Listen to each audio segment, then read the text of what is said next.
Hello everyone, आज है 29 अप्रैल और आज हम लोग 29 अप्रैल से बनने वाले इंपॉर्टेंट करंट अफेयर्स को डिस्कस करेंगे और लास्ट में कुछ जीके के क्वेश्चंस भी डिस्कस करेंगे जो एग्जाम में पूछे जा चुके हैं या फिर मोस्टली पूछे ही जाते हैं। तो चलिए स्टार्ट कर लेते हैं आज का वीडियो।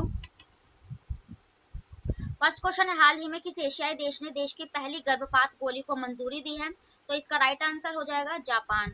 तो वैसे जो अबॉर्शन पिल्स होती है वैसे तो सारी कंट्रीज में जो है अवेलेबल रहती है और जो है अप्रूव्ड है, लेकिन जापान में ये जो है अप्रूव्ड नहीं थी। तो अब जापान ने भी इस जो अबॉर्शन पिल्स होते हैं उनको अप्रूव्ड कर दिया है। तो इनका एक पहले जो है एक्ट था जिसमें पॉसिबल नहीं था, इनके कुछ रूल्स थे इनके देश के, लेकिन अब इन्होंने ये पास कर दिया है कुछ, ठीक है, जनसंख्या वगैरह ना बढ़े या कुछ है कंट्रोल वगैरह के लिए, तो ये पास किया है। अब जापान, जापान की राजधानी हो जाएगी टोक्यो और इसी जापान की राजधानी टोक्यो में जो ग्रीष्मकालीन जो है समर ओलंपिक जो है आयोजित किए गए थे।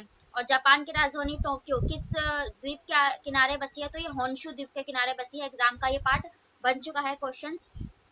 और जो इसके फूमियो किशिडो यहाँ के वर्तमान के प्रधानमंत्री हैं। और जापान से आपने पहले भी सुना होगा कि जापान के जो शिंजो आबे प्रधानमंत्री, जो पूर्व प्रधानमंत्री रह चुके हैं, उनकी गोली मारकर जो है हत्या कर दी गई थी और इनको भारत के जो है ना पद्म विभूषण से भी सम्मानित किया जा चुका है शिंजो आबे को।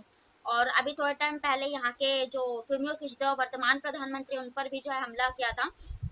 और जापान के जो अभी वर्तमान ये फूमियो किशिडो है, ये भारत की यात्रा पर आए थे। क्यों आए थे? क्योंकि इस बार का जो G7 जो पिछले साल जर्मनी ने होस्ट किया था, जिसमें जो है भारत जो है मेंबर नहीं है, लेकिन जो होस्ट है ये इस बार जापान करेगा। तो ये एज अ गेस्ट के तौर पर भारत को इनवाइट करने के लिए जापान के फूमियो किशिडो यहाँ पर आए थे। ठीक है, और अदर फैक्ट हम डिस्कस करेंगे। हाँ, तो जापान, ये भी रिलेट करना कि भारत में जो बुलेट ट्रेन चलाई जाएंगी ना, वो जापान की सहायता से ही चलाई जाएंगी। और उसके बाद जर्मनी की बात करें तो जर्मनी अभी चर्चा में था क्योंकि इसने अपने ग्रीनरी की ओर बढ़ने के लिए अपने जितने भी परमाणु जो केंद्र है, संस्थान है, जितनी भी चीजें उनको बंद करने का फैसला किया है। जर्मनी की राजधानी बर्लिन। ओलाफ शोल्ज वर्तमान के चांसलर हैं। चाइना की बात करें तो देखो पूरे वर्ल्ड में जो हाइड्रोजन से चलने वाली ट्रेन बनाई थी ये जर्मनी ने, लेकिन एशिया की पहली हाइड्रोजन से चलने वाली ट्रेन ये चाइना ने भी बनाई थी। चाइना की राजधानी बीजिंग, शी जिनपिंग राष्ट्रपति है। थाईलैंड की बात करें तो थाईलैंड ने जो भांग की खेती होती है ना, उसको जो है मंजूरी दे दी है। मतलब कुछ दवाइयों के उस उपयोग में ये चीज काम आती है, जितने भी अच्छी प्रोडक्ट में ये काम आ रही है, तो केवल इसी के लिए इन्होंने जो है इसको मंजूरी दी है थाईलैंड ने। थाईलैंड भी एक एशियाई कंट्रीज है। अब देख लेते हैं नेक्स्ट क्वेश्चन। नेक्स्ट क्वेश्चन है, किस गांव को भारत के पहले गांव के रूप में जाना जाएगा? तो भारत का पहला गांव ये माना बनेगा और ये उत्तराखंड में है। और नरेंद्र मोदी जी ने अभी हाल ही में माना गांव को फर्स्ट इंडियन विलेज जो है इसके नाम पे रखा है इसका नाम। ठीक है, और ये उत्तराखंड में है। उत्तराखंड की बात आई है तो इसकी राजधानी हो जाएगी देहरादून। और पुष्कर सिंह धामी वर्तमान जो है इसके मुख्यमंत्री हैं। और उत्तराखंड को देवभूमि कहा जाता है, आप लोग जानते हैं, क्योंकि चारों धाम गंगोत्री, यमुनोत्री, बद्रीनाथ सब यहीं पर है। उत्तराखंड के हाल ही के करंट अफेयर डिस्कस करेंगे। तो उत्तराखंड में ही भारत का जो पहला मदर मिल्क बैंक है वो स्थापित किया गया था, क्योंकि जिन बच्चों की, शिशु की मृत्यु उनकी माताओं की मृत्यु उनके जन्म के समय हो जाती है, उनको जो मिल्क प्रोवाइड करने के लिए ऐसा किया गया है। तो ये उत्तराखंड से रिलेटेड फैक्ट थे। अब हम देखेंगे अदर ऑप्शंस, और ये भी कुछ गांव वगैरह या जिलों से रिलेटेड होंगे। तो किबितु ये अरुणाचल प्रदेश का है और मैंने आपको बताया अभी थोड़ा टाइम पहले वाइब्रेंट विलेज की प्रोग्राम की शुरुआत यहीं से गृह मंत्री अमित शाह ने की थी।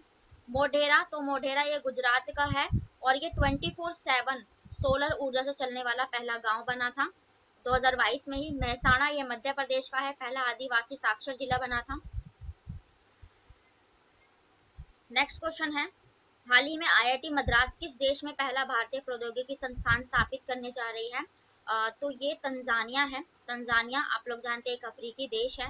तो वहीं पर जो आईआईटी मद्रास है इसके साथ जो है बाइंड अप करके और ये अपना जो पहला जो है कुछ भी जो आप ऑफिस वगैरह कह सकते हैं, ये खोलने जा रही है आईआईटी मद्रास, जिसको सर्वश्रेष्ठ आईआईटी का भी खिताब का अवार्ड 2023-22 दोनों का मिला हुआ है।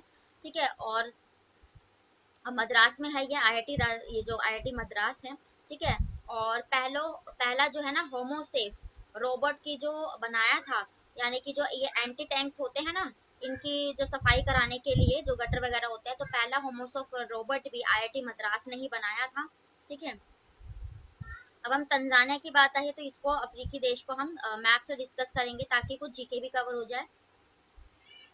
तो तंजानिया की लोकेशन आप लोग यहाँ देख सकते हैं, मलावी के ठीक ऊपर ये तंजानिया का पार्ट बन जाता है। मलावी ये यहाँ पर है। ठीक है, तो तंजानिया इसका अफ्रीकी देश है। और मैंने आपको बताया है जो अफ्रीका महाद्वीप है इसी से कर्क रेखा, भूमध्य रेखा और मकर रेखा जो है तीनों होकर गुजरती है। और कर्क रेखा को माही रिवर 2 बार काटती है जब ये भारत में प्रवेश करती है। इक्वेटर को कोंगो या जायरे रिवर, मकर रेखा को लिम्पोपो रिवर काटती है। साउथ अफ्रीका क्यों चर्चे में था, क्योंकि साउथ अफ्रीका से हमने 100 चीते लाने का लक्ष्य रखा है, हर साल 12 चीते। नामीबिया से भी पिछले साल हम जो है 8 चीते लाए थे और 5 मादा और 3 नर थे, कुनो नेशनल पार्क में लाए गए थे। और पूछा जाता है कि जो मकर रेखा है ये अफ्रीका के किन देशों से गुजरते हैं, तो देखो यहाँ पे नामीबिया, बोत्सवाना, फिर साउथ अफ्रीका और ये मोजाम्बिक की लोकेशन यहाँ पड़ जाती है। तो इनसे ये होकर गुजरती है। और अभी मलावी चर्चे में था क्योंकि मलावी को मैंने कहा अफ्रीका का स्विट्जरलैंड कहा जाता है, क्योंकि मलावी में इसकी झीलों और पहाड़ों के कारण। मलावी में भी फराडी नाम का चक्रवात आया था इसलिए चर्चा में था। और केन्या, अभी टाइफा 1 नाम का पहला सैटेलाइट केन्या ने लॉन्च किया है। और ये वाला एरिया इरिट्रिया, जिबूती, इथोपिया और सोमालिया ये कहे जाते हैं हॉर्न कंट्रीज ऑफ अफ्रीका। ठीक है, यहाँ पर लाल सागर की लोकेशन है, भूमध्य सागर, इनको उनके बीच में कौन सी नहर है, सुएज नहर। उसके बाद मोरक्को, मैंने आपको बताया मोरक्को। और ऊपर ये यूरोप का देश स्पेन पड़ जाता है। इनको कौन सी जल संधि अलग करती है, तो जिब्राल्टर जल संधि इनको अलग करती है। तो ये सारे कुछ इसके फैक्ट थे जीके और करंट अफेयर्स। अब हम देख लेते हैं अदर ऑप्शंस देश से रिलेटेड जो चर्चे में रहे हों। तो सूडान क्यों चर्चा में था, क्योंकि सूडान से हमारे जो अभी को पता है वहां पर जो है हिंसक जो है गतिविधियां हो रही है। और सूडान अभी जो है ये दक्षिण अफ्रीका का ही देश है, सॉरी अफ्रीका का देश है। तो सूडान से अपने भारतीयों को सही सलामत लाने के लिए कावेरी, ऑपरेशन कावेरी जो है भारत ने भी चलाया है। केन्या टाइफा 1 जो है इसने लॉन्च किया था और इसका एक लामू जो है पोर्ट बंदरगाह आप याद रखेंगे, क्योंकि चाइना का इसको बनाने का जो जिम्मा है चाइना ने लिया हुआ है। फिनलैंड क्यों चर्चे में था, क्योंकि पहला जो यूरोपीय देश जो नाटो का सदस्य बना ये फिनलैंड है और 31वां सदस्य बना है। ठीक है, फिनलैंड।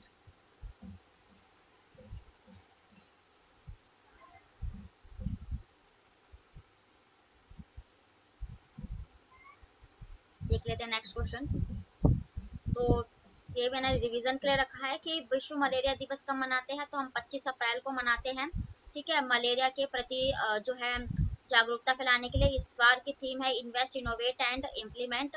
ठीक है, मलेरिया और ये मादा ने फ्रीजर मच्छर नाम के काटने से होता है। ठीक है, अदर डे डिस्कस कर लेंगे अप्रैल के। तो 18 अप्रैल को हम वर्ल्ड हेरिटेज डे, विश्व विरासत स्थल दिवस मनाते हैं। 24 अप्रैल को हम विश्व जो है राष्ट्रीय पंचायत दिवस मनाते हैं। 22 अप्रैल को हमने अर्थ डे मनाया है, इसकी थीम इम्पोर्टेंट है इन्वेस्ट टू अवर प्लैनेट। ठीक है, तो ये थे आज के आपके डेली के करंट अफेयर्स। अब हम डिस्कस करेंगे इंपॉर्टेंट जीके के प्रश्नों को, और ये भी ऑल कॉम्पिटिटिव एग्जाम्स के लिए होंगे। जितने भी आप वनडे एग्जाम देते हो, एसएससी, रेलवे, बैंकिंग, एनटीपीसी, उन सभी के लिए इम्पोर्टेंट है। फर्स्ट क्वेश्चन है भारतीय संविधान ने संघ की योजना किसके संविधान से ली गई थी, तो ये जो कनाडा था तो इसने यहीं से ली थी इसके। ठीक है, जर्मनी से हमने आपातकाल सर्विसेज ली है, ऑस्ट्रेलिया से हमने प्रस्तावना की भाषा ली है, आयरलैंड से हमने हमारे नीति निर्देशक तत्व लिए हैं। कौन सा भारतीय राज्य अपने उत्तर में बांग्लादेश से घिरा हुआ है, यानी कि तीनों अपने उत्तर पश्चिम और मतलब सब जगह से, तो तीनों ओर से बांग्लादेश से घिरा हुआ राज्य त्रिपुरा है हमारा। Next question. नेक्स्ट क्वेश्चन है निम्नलिखित में से कौन सी नदी सहायक नदी है, गंगा नदी की सहायक नदी। ठीक है, तो गंगा नदी की सहायक नदी घाघरा है और गंगा नदी की सबसे बड़ी सहायक नदी यमुना है। कृष्णा नदी की जो सबसे बड़ी जो सहायक नदी है मालाप्रभा है। ताप्ती ये साबरमती नदी की सहायक नदी है। नेक्स्ट क्वेश्चन है भवई किस राज्य का पारंपरिक नृत्य यानी कि लोक नृत्य है, तो ये जो है गुजरात का, गुजरात और राजस्थान दोनों में ही डांस होता है भवई। बिहार का एक जाट जाटिना आपने पढ़ा होगा वो है। केरला का जो है ओनम, और ओनम तो सॉरी फेस्टिवल है, कथकली। नेक्स्ट क्वेश्चन है खेलो इंडिया यूथ गेम्स का हेडक्वार्टर कहाँ है, मुख्यालय? तो ये नई दिल्ली में हो जाएगा और अभी इसका 5वां संस्करण मध्य प्रदेश में आयोजित किया गया था, मध्य प्रदेश के भोपाल में। नेक्स्ट क्वेश्चन है पाकिस्तान के लिए ट्रेन किसने लिखी, यानी कि ट्रेन टू पाकिस्तान, ये एक बुक है, किसने लिखी थी? तो ये खुशवंत सिंह ने लिखी थी, ठीक है। नेक्स्ट क्वेश्चन है अजात शत्रु के पिता कौन थे? तो अजात शत्रु के जो अजात शत्रु के पिता बिंदुसार थे, सॉरी बिंबिसार, बिंदुसार तो चंद्रगुप्त मौर्य के पुत्र थे, ठीक है। तो बिंबिसार जिन्होंने हर्यक वंश की स्थापना की थी, यही अजात शत्रु के पुत्र थे। अजात शत्रु को पितृहंता कहते हैं क्योंकि उन्होंने राजपाट के लिए अपने पिता की हत्या की। फिर अजात शत्रु के पुत्र थे उदयन, उदयन ने भी राजपाट के लिए फिर अपने पिता अजात शत्रु की हत्या की थी। तो ये हायरार्की था। नेक्स्ट क्वेश्चन है किस गवर्नर जनरल के नेतृत्व में अंग्रेजों ने सर्वपौरता की नीति अपनाई थी, यानी कि पॉलिसी ऑफ पैरामाउंटेसी, यानी कि हम ही सर्वश्रेष्ठ है और जो भारतीय हैं वो असभ्य है, उनको जो है शासन वगैरह नहीं चलाना आता, तो उनका कर्तव्य सिखाना। तो आपने पॉलिटी में पढ़ा भी होगा, अंग्रेज ऐसे सोचते थे। तो इसके जो थे ये वॉरेन हेस्टिंग जो थे, इन्होंने ये पॉलिसी अपनाई थी। लॉर्ड डलहौजी के काल में ट्रेन चली थी और हड़प नीति इन्होंने चलाई थी। रॉबर्ट क्लाइव भारत के सॉरी भारत के नहीं, ये बंगाल के पहले गवर्नर थे। लॉर्ड कैनिंग तो भारत के पहले वायसराय थे। 1857 की क्रांति के बाद गवर्नर जनरल का पद वायसराय हो गया था तब। नेक्स्ट क्वेश्चन है भारतीय संविधान का कौन सा अनुच्छेद उपराष्ट्रपति के चुनाव से संबंधित है? तो अनुच्छेद 66, यानी कि आर्टिकल 66। आर्टिकल 52 की भारत का एक राष्ट्रपति होगा, उससे संबंधित है। राष्ट्रपति पर महाभियोग की प्रक्रिया अनुच्छेद 61। अनुच्छेद 76 के तहत भारत के अटॉर्नी जनरल महान्यायवादी का उल्लेख है। नेक्स्ट क्वेश्चन है भारत के विभाजन के दौरान भारत की उत्पादक भूमि का एक बड़ा हिस्सा पाकिस्तान के हिस्से में चला गया, मतलब निम्नलिखित में से कौन सा था? तो ये जो जूट था ना, जूट यानी कि जो पाकिस्तान की जो ये खेती है जूट की, पाकिस्तान के हिस्से में चली गई थी। आप लोग जानते हैं 1971 के साथ में जो हमारा पाकिस्तान के साथ युद्ध हुआ, उसमें जो है बांग्लादेश का उदय हुआ था और जिसके चलते हम ये जो पटसन जूट है ये वहां पर चला गया था। तो ये थे आज के आपके डेली के करंट अफेयर्स और स्टैटिक जीके के प्रश्न। जितने भी अदर फैक्ट या जीके बन सकते हैं उन सभी को डिस्कस किया है हमने। तो वीडियो पसंद आए तो प्लीज लाइक करें, चैनल को सब्सक्राइब करें ताकि नोटिफिकेशन आप तक पहुंच सके। थैंक यू वेरी मच, फिर मिलते हैं ऐसी नेक्स्ट वीडियो के साथ, तब तक के लिए बाय, राधे राधे।